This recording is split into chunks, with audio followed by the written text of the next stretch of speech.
Lord, palakasin mo ako sa mga oras na ito.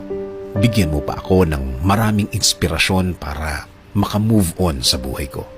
Ako ngayon, Lord, ay nakalubog sa isang problema na hindi ko lubos maisip kung bakit dumating sa aking buhay ito. Nalilito at parang nawawala na ako.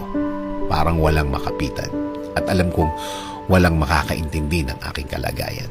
Bigyan niyo po ako, Panginoon, ng guidance para malaman ko kung ano ang dapat kong gawin at kung ano ang dapat isipin. Ibigay niyo po sa aking daan ang mga taong tutulong sa akin at maging tamang impluensya sa aking buhay.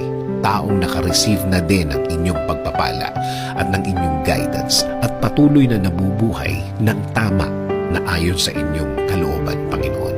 Huwag niyo pong hayaan din na grabing maapektuhan ang aking pamilya. Spare them from hurt. Patuloy niyo po silang protektahan. Patuloy niyo po silang i-lead sa tama at patuloy niyo silang alagaan, Lord. Alam ko, Lord, na nakikita niyo ang aking kalagayan. Nakikita niyo po kung paano ako nahihirapan.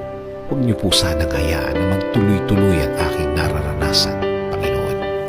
Kaya, Panginoon, patuloy niyong lagyan ng liwanag ang aking puso't isipan. Alam kong tutulungan mo ako ulit. Alam kong gagaan ang lahat ulit. Alam kong hindi na magtatagal. Darating na ang tulong niyo sa akin. Dasal ko, Lord, na patuloy mo akong bigyan ng lakas para sa araw-araw. Para mas maharap ko ang mga problemang ito.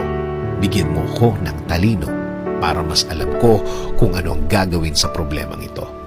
Patuloy akong maniniwala at kakapit pa din sa inyong presensya, Panginoon.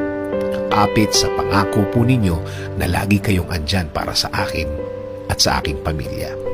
Magpo-focus ako sa inyong pagmamahal sa akin dahil alam ko na kapakanan ko pa rin ang mangingibabaw sa bawat mahirap na sitwasyon sa aking buhay. Maraming salamat sa inyong kabaitan. Maraming salamat sa inyong biyaya. Maraming salamat sa ibibigay mong lakas at talino sa akin, Lord. Alam ko na lalakas na ako at tatalino sa mga araw at linggo na darating sa aking buhay. Itinataas ko din po ang aking bayan, Panginoon. Bigyan niyo po ng guidance at inspirasyon ang Pilipinas at mga Pilipino ngayon dito po sa aming bayan at mga Pilipino sa ibang bansa. In Jesus'